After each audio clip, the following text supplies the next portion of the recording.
एक दिन मैं अपने मित्र को फ़ोन मिला रहा था। इत्तेफाक से रॉन्ग नंबर लग गया।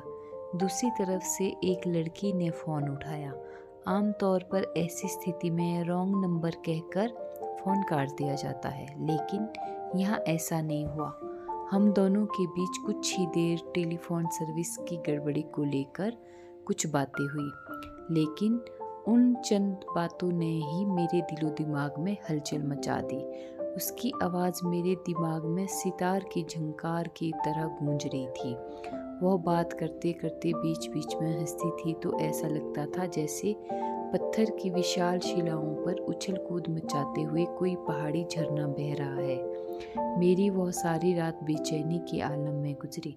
उसका फ़ोन नंबर मेरे मोबाइल फ़ोन में आ ही गया था। अगले दिन सुबह सुबह मैंने उसका नंबर मिला दिया। क्या बात है? वो खिलखिलाकर हंसी। आज फिर रॉन्ग नंबर लग गया?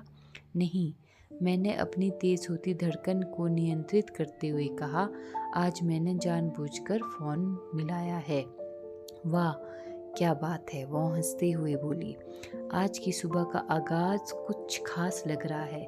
निस्संदेह उसकी हंसी में जैसे कोई जादू था, नशा था। मैंने सकुचाते हुए पूछा, तो तुम्हारा नाम क्या है? यह पूछकर मुझे डर लगा कि कहीं वह मेरा सवाल सुनकर फ़ोन ना काट दे या नाराज़ ना हो जाए, लेकिन ऐसा कुछ नहीं हुआ। मेरा सवाल सुनकर वह फिर हंसी और बड़े अलमस्त अंदाज में बिना किसी लाग लपेट के अपना नाम बता दिया, दीपाली। उसकी आवाज़ मेरे दिलो दिमाग में बस गई थी। बिना उसे देखे, बिना उसे जाने, दिल के किसी कोने में मोहब्बत के अंकुर फूटने लगे थे। सचमुच मोहब्बत एक खूबसूरत एहसास है, जवां दिलों का वह नगमा जो दिल में बजता है और उसकी स्वर लहरियां पूरे तन बदन को रोमांचित कर देती है। उस दिन दीपाली से मेरी काफ़ी देर तक बात हुई। रंगों के बारे में, किताबों के बारे में, वेस्टर्न म्यूज़िक और देश की पॉलिटिक्स के बारे में। लगता था जैसे हर सब्जेक्ट पर उसकी गहरी पकड़ हो। इसके बाद हमारे बीच फ़ोन पर बातचीत का सिलसिला चल निकला। मैं रोज़ उससे फ़ोन मिलाता और देर तक बातें करता। हम दोनों के बीच जो बातें होती उनका कोई आधार नहीं होता था। कह सकते हैं कि हमारे बीच अधिकतर बेसिर पैर की बातें होती थी। मुझे उससे बातें करना बहुत अच्छा लगता था। मेरा बस चलता तो मैं बिना थके उससे 24 घंटे लगातार बातें करता रहता था। कुछ ही दिनों में हम दोनों एक अच्छे दोस्त बन गए। कभी कभी दीपाली भी मुझे फ़ोन करने लगी थी। बातों बातों में हमारे बीच जितनी नज़दीकियाँ बढ़ती जा रही थी, मेरी यह जानने की उत्सुकता बढ़ती जा रही थी कि दीपाली देखने में कैसी होगी। जब जिज्ञासा बढ़ती गई तो एक दिन मैंने उससे पूछी, तुम देखने में कैसी हो? मेरा मतलब तुम्हारी सुंदरता से है। दीपाली की खनकदार हंसी मेरे तन मन को रोमांचित कर गई। वह शायराना अंदाज में बोली, तुमने कभी शिलाखंडों पर बिखरी चांदनी को देखा है? मेरी कल्पनाओं में पाषाण शिलाओं पर फैले चांदनी का दृश्य घूम गया और मैंने बिना सोचे समझे हाँ कर दिया। समझ लो, मैं बिल्कुल वैसी ही हूँ। बर्फ के पहाड़ों पर बिखरी चांदनी सी सुंदर, स्वच्छ और दिलकश। अब यह बताओ कि तुम कैसे हो? जवाब के साथ साथ उसने बिना मौका दिए सवाल कर दिया।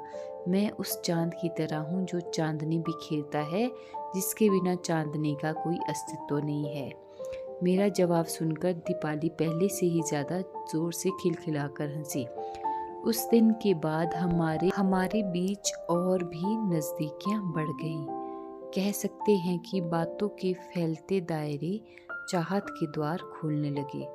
अभी हमारी बातचीत के सिलसिले को 1 सप्ताह ही हुआ था कि मैंने दीपाली से एक गंभीर मजाक कर दिया।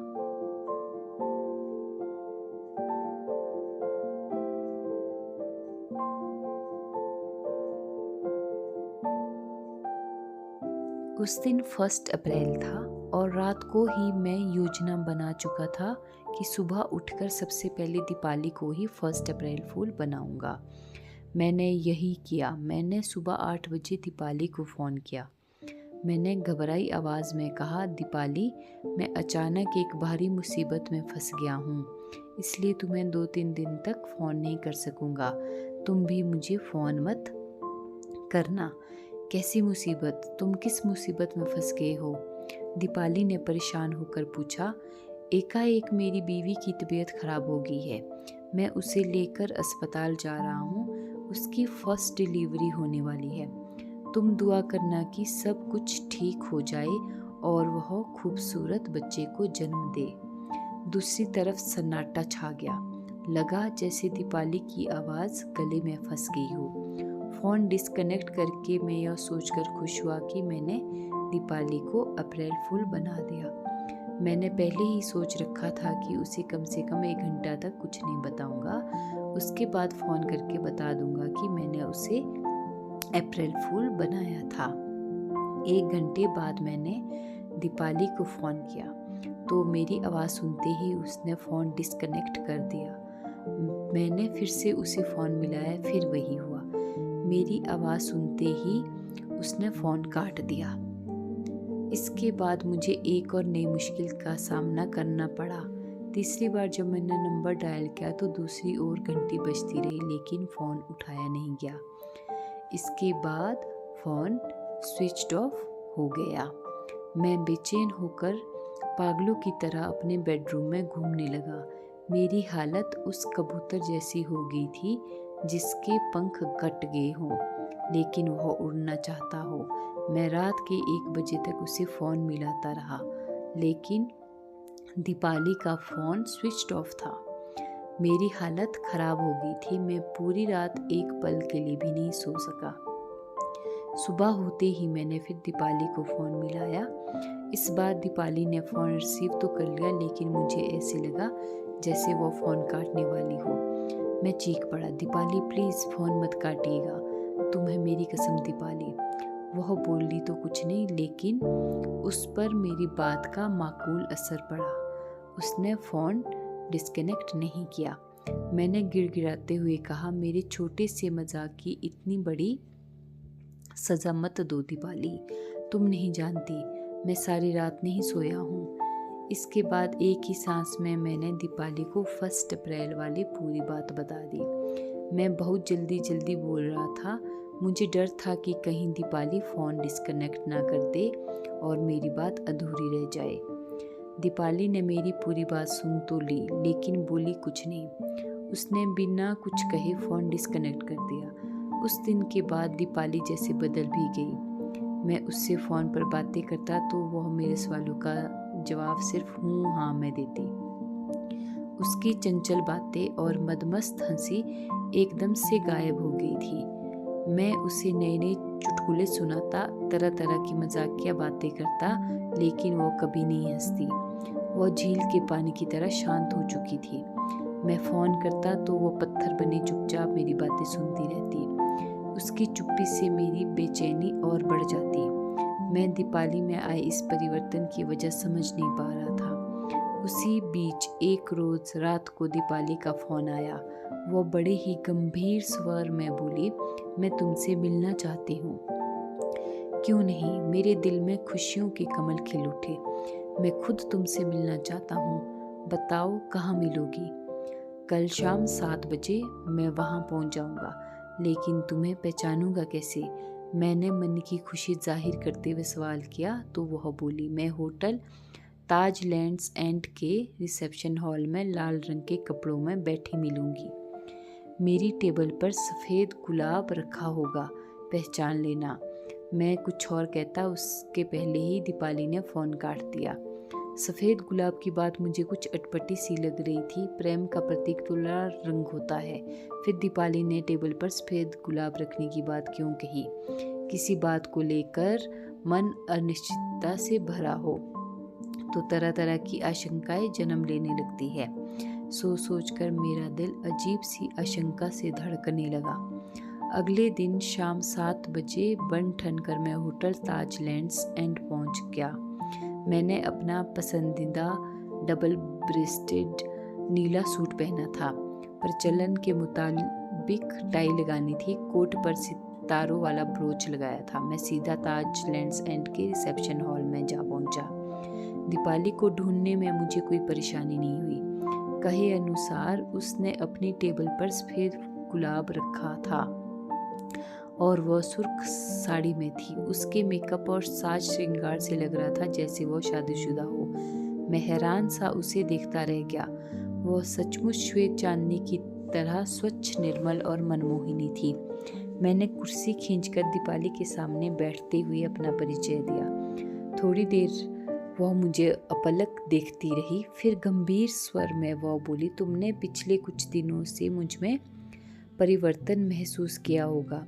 मैंने तुम्हें आज उसी के सिलसिले में बुलाया है।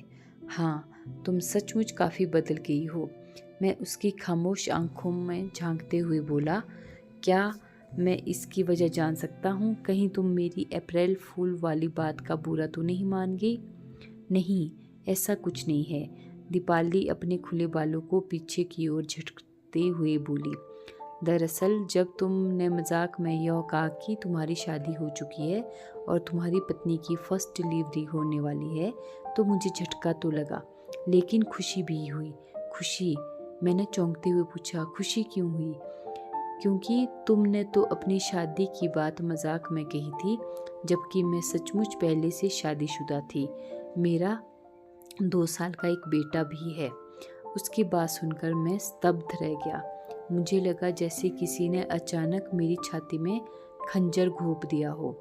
मेरे मुंह से घुटी घुटी सी आवाज़ में चंद शब्द निकले, तो तुम्हारी शादी हो चुकी है?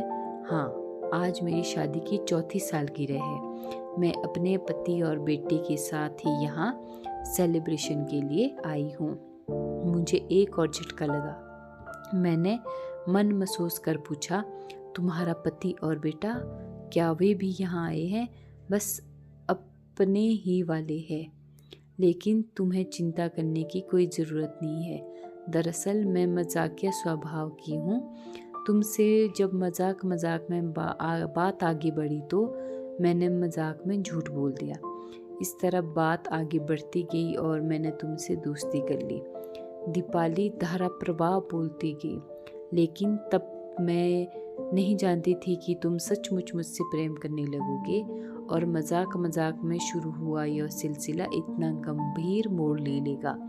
अपने पति के ही कहने पर मैंने आज तुम्हें यहाँ बुलाया है और मेरे पति सब कुछ जानते हैं और हम दोनों चाहते हैं कि इस प्रेम कथा का यही अंत हो जाए, क्योंकि इसका कोई भविष्य नहीं है। मैं पत्थर का बुत बना बैठा विस्मय से दीपाली को देख रहा था। तभी एक सुंदर से बच्चे को गोद में संभाले उसका पति भी रिसेप्शन हॉल में आ गया। मेरे नज़दीक आकर उसने मुझसे इस तरह मित्रतापूर्वक ढंग से हाथ मिलाया जैसे वह मुझे पहले से जानता हो। चंद बातों के बाद उन दोनों ने मेरी उपस्थिति में ही शादी की वर्षगांठ की खुशी में शैंपेन खोली और उसका पहला पैक बनाकर मुझे दे दिया। मैं उसे एक ही घूंट में पी गया। होटल से लौटकर मैं सीधे घर पहुंचा और बेहाल सा होकर बिस्तर पर पड़ गया। मेरी आंखें धुआं हो रही थी और सिर चकरा रहा था। जिस दीपाली को मैंने अपनी दुनिया मान लिया था, जिसके आगे मैं कुछ सोच ही नहीं सकता था, आज पता चला कि उसकी पहले ही शादी हो चुकी है। मैं उसे लेकर गंभीर था और वह मेरे साथ मजाक कर रही थी। मुझे खुद पर गुस्सा भी आ रहा था और तरस भी। तभी मेरी निगाह सिरहाने साइड टेबल पर रखे मोबाइल पर पड़ी। सब कुछ उसी की वजह से हुआ था। ना उस दिन रॉन्ग नंबर लगता और ना बात यहाँ तक पहुँचती। मैंने गुस्से में मोबाइल उठाकर दीवार पर दे मारा। उसके टुकड़े कमरे में इधर उधर बिखर गए। मैंने तकिए में मुंह छिपा लिया। मेरी आंखों से झरझर आंसू बह रहे थे। पता नहीं मैं कब तक रोता रहा। तभी मैंने महसूस किया जैसे बेडरूम में कोई आया हो। मैंने पलट कर देखा तो चौंका। सामने दीपाली अपने पति के साथ खड़ी थी। यह क्या हाल बना लिया है तुमने? दीपाली का पति आगे बढ़कर मुझे उठाता हुआ बोला, इतनी से मजाक का बुरा मान गए? मजाक? मैं चौंका। बेवकूफ़ हो तुम। इतनी लंबी लंबी बातों के बावजूद दीपाली को नहीं समझ पाई। बहुत शैतान है ये। तुमने इससे अप्रैल फूल बनाया था, इसीलिए इसने भी तुमसे बदला लेने के लिए नाटक रचा था। नाटक? मैंने लड़खड़ाती आवाज़ में पूछा। क्या यह सब नाटक था? इसका मतलब कि तुम इसके पति नहीं हो। मैं दीपाली का पति कैसे हो सकता हूँ? अभी तो इसकी शादी ही नहीं हुई है। मैं इसकी बड़ी बहन का पति हूँ और जिस बच्चे को तुमने देखा था वो मेरा बेटा है। जितना प्रेम तुम दीपाली से करते हो उतना ही दीपाली भी तुमसे करती है। हकीकत बताने के बाद दीपाली के जीजा हम दोनों को अकेला छोड़कर बाहर चले गए। मैं उठकर दीपाली के नज़दीक पहुंचा।